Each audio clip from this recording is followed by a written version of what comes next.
एक वक्त की बात है, रामपुर रियासत में बादशाह वल्लभ की हुकूमत थी। बादशाह के एक गुरु थे। गुरु की हर बात बादशाह सुना करते और गुरु के हुक्म को बजा लाना बादशाह अपनी जिम्मेदारी समझते थे। एक दिन गुरु अपने एक शागिर्द गौतम के साथ बादशाह के महल आए। बादशाह और गुरु के दरमियान अच्छी बातचीत हुई। गुरु ने बादशाह को कुछ मशवरे दिए और अपने शागिर्द को लेकर वापस चले गए। गुरु का शागिर्द गौतम उनकी बहुत खिदमत किया करता था, उनके पैर दबाता और उनका ख्याल रखता, लेकिन उसमें अक्ल नाम की कोई चीज़ नहीं थी। किससे कैसी बात करनी है उसे भी उसका पता नहीं था। इसी वजह से गुरु अक्सर उस पर बरहम हुआ करते थे। एक दिन शाही गुरु जंगल में अपने शागिर्द के साथ जा रहे थे।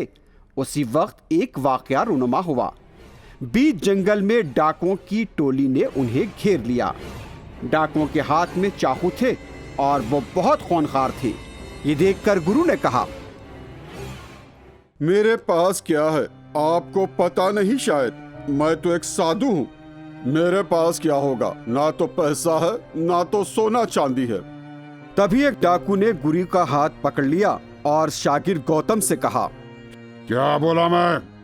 घर जाओ, सोना चांदी जो कुछ है सब ले आओ।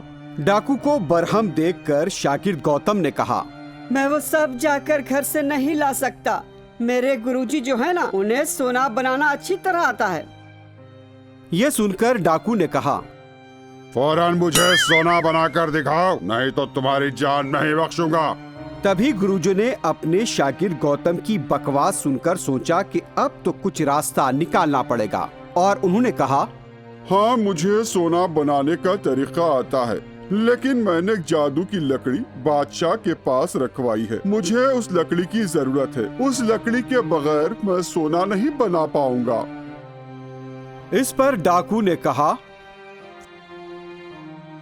फौरन अपने शागिर्द को बादशाह के पास भेजो और उस लकड़ी को मंगवाओ। डाकू ने इंतहाई सख्त लहजे में गुरु से कहा। उसी वक्त गुरु ने एक खत में तमाम तफसीलात लिखी और अपने शागिर्द को दिया और कहा कि इसे बादशाह को दे दे।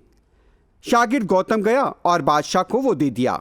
बादशाह ने वो खत लिया जो गुरु ने लिखा था और उसे पढ़ने लगे, और उन्होंने वाक़े को पूरी तरह से समझ लिया और एक लकड़ी सादी सी उसे दी और कहा, इसे फौरी ले जाकर गुरुजी को दे दो। फिर बादशाह ने अपने फौजियों को तलब किया और उन्हें गौतम का पीछा करते हुए गुरु को बचाने और डाकुओं को पकड़ने का हुक्म दिया। अब बादशाह के फौजी गौतम का छुप छुप कर ताक़ुब करने लगे। गौतम ने गुरु के पास जाकर बादशाह की दी गई लकड़ी उनके हवाले कर दी। फिर गुरु ने कुछ पत्थरों को जमा किया और फिर उस आम लकड़ी से उन पत्थरों पर फेरने लगे। गुरु कुछ पढ़ते रहे। तभी डाकू समझ रहे थे कि अब साधु के पास कोई जादुई लकड़ी है। उधर दरख्त के पीछे छुपे फौजी फौरी वहां पहुंच गए और तीनों डाकुओं को रस्सियों से जकड़ लिया और गुरुजी को बताया कि बादशाह ने इन डाकुओं को दरबार में पेश करने का हुक्म दिया है। गुरु ने अपने शागिर्द गौतम से कहा, देखो तुम्हारी बेवकूफी से कितनी मुश्किलें पेश आती हैं।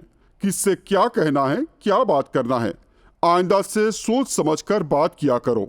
अपने गुरुजी की बात हमेशा याद रखना। गौतम को सबक मिल गया था। इसके बाद से वो हमेशा सोच समझकर बात करने लगा।